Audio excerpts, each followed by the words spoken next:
আপনি জানেন যে 5 জুলাইয়ের আগের যে র্যাবের যে কর্মকাণ্ড ওটা কিন্তু এখন আর নাই।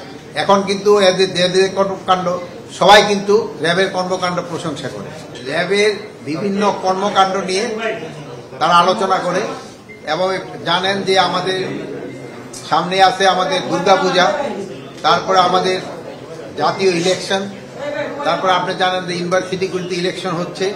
এইগুলি ব্যাপারে তারা তাদের ইসেদেরই বিভিন্ন কর্মকাণ্ডে এবং কিভাবে করবে এইগুলি সম্বন্ধে তারা সিওর একটা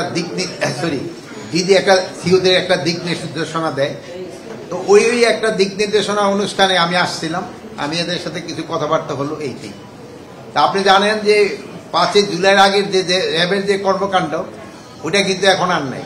এখন কিন্তু এদের কর্মকাণ্ড সবাই কিন্তু র্যাবের কর্মকাণ্ড প্রশংসা করে।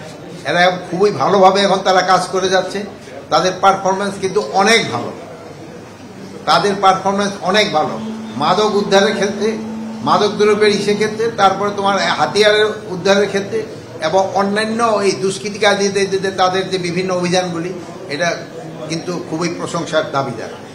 তা আমি এই জন্য এই র্যাবের অধিনায়ক এবং সবাইরে তাদের বাহিনীর সদস্যদের আমি ধন্যবাদ জানাই।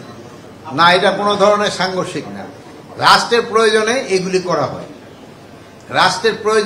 করা হয়, এটা কোনো ব্যক্তিগত কারো স্বার্থের জন্য করা হয় না, রাষ্ট্রের প্রয়োজনে এটা করা হয়।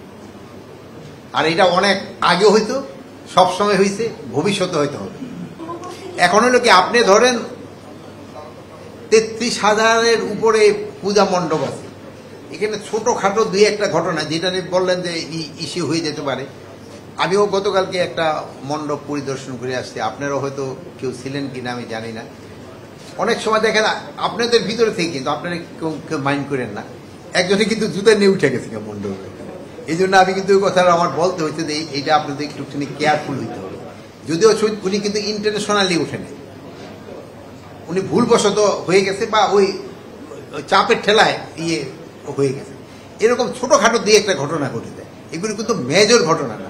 আপনারা কিন্তু সবসময় কিন্তু এইটা ভালোভাবে লোকজনকে সচেতন করছেন, এই জন্য আপনাদের ধন্যবাদ।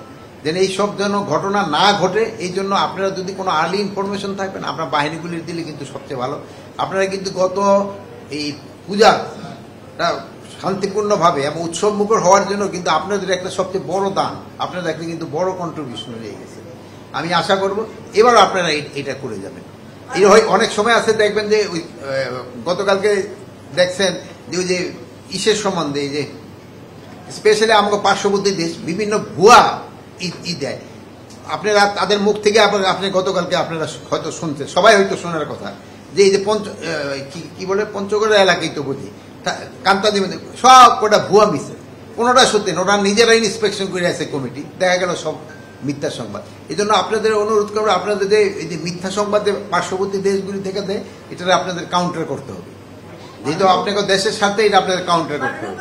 এখন হচ্ছে কি, এখন হলো কি ধরেন, এই জন্য আমি আজকে একদিন বলছি যে এখন কিন্তু পূজা তো শুরু হয় নাই, 5 দিন এটা মানে প্রিপারেশনের সময় কিন্তু এটা, এই জন্য আমি এখন ইনস্ট্রাকশন দিচ্ছি যে প্রিপারেশনের সময় তো এটা খেয়াল রাখা। আর ওই 5 দিনের জন্য যে আমাদের যে আনসারদের যে একটা নিয়োগ হয়, ওটা ওই 5 দিনের জন্য নিয়োগ হয়। যেহেতু হয় এই আনসারটা কিন্তু বাইরে থেকে আসে, এদের জন্য সরকার একটা কিন্তু এরা কিন্তু রেগুলার ফোর্স না, যেহেতু ওইটা ওই সময় হয়। আর এই সময় আমরা বলছি তাদের একটা ভিজিলেন্স, আর ওই সময় তো তাদের মানে সবসময় একটা কনস্ট্যান্ট লোক থাকবে। এবং কিন্তু আপনারা একটা জিনিস জানেন, আমরা কিন্তু পূজা কমিটিদেরও বলছি তারা সবসময় 7 জন লোক রাখার কথা হবে না, তারা কিন্তু সবাই রাজি হয়ে গেছে। এটা কিন্তু তাদেরও একটা ল্যাপস, যেহেতু তাদের যদি লোক ওখানে না থাকে যে কোনো একটা ঘটনা ঘটে যেতে পারে। এই জন্য তাদেরও কিন্তু লোক এখন থেকে রাখার কথা, তারা কেন রাখে না আমরা দেখব। আর আমাদের আনসার তো এখন হবে না, ওটা তো পরে যাবে। But police, RAB, BGB specially border এলাকায় তারাও ভিজিলেন্স থাকার জন্য বলা হয়েছে।